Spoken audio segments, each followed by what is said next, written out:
Hello everyone. Today I want to talk about the Specialized Roubaix Expert Bike. The Specialized Roubaix has been a benchmark for endurance bikes since it first appeared in the mid-2000s. The latest model uses Specialized's Future Shock 2.0 front suspension and, in 2020 Expert Spec, it offers a full Shimano Ultegra D2 groupset and some top-notch components. The Roubaix Expert with Shimano Ultegra D2 shares its FACT 10R carbon frame with the SRAM Force ETAP AXS-equipped Roubaix Pro and several more affordable models too. It sits one rung below the S-Works bike and gets a top-of-the-range FACT 11R frame. I tried to pin down Specialized on the difference between the top-level and second-tier frames, but the brand is intentionally vague on the subject, saying that the key thing is they ride the same as one another.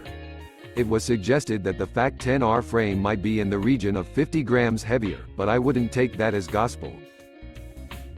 The Expert Spec is not ungenerous, featuring a complete Ultegra D2 R8070 disc groupset and mid-depth Roval carbon wheels with DT Swiss 350 hubs. The finishing kit is all Specialized zone, as are the 28mm Turbo Pro tires the bike ships with. The flat mount rear caliper nestles in the rear triangle.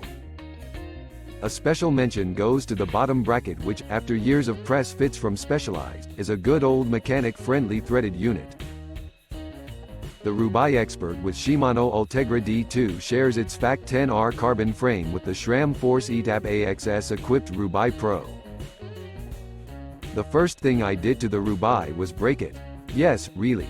I discovered, using the power of stupidity, that it doesn't take a lot of force to damage the future shock adjuster. If you turn it counterclockwise a little way past the end of the knob's normal rotation and apply a modicum of force, it springs apart. In a bad way. The bike officially accepts rubber up to 33mm wide, and there was a 32mm set of Continental's new Grand Prix 5000 tubeless tires kicking around the office, so it seemed rude not to take advantage. With these set up tubeless after some rim tape shenanigans, I think it was damaged, and pumped up to a supple 45 to 50 psi, the Roubaix looked purposeful and ready for action. I initially fitted my standard Speedplay Zero pedals, but have since swapped these for a more authentically Roubaix-esque set of Speedplay pavés.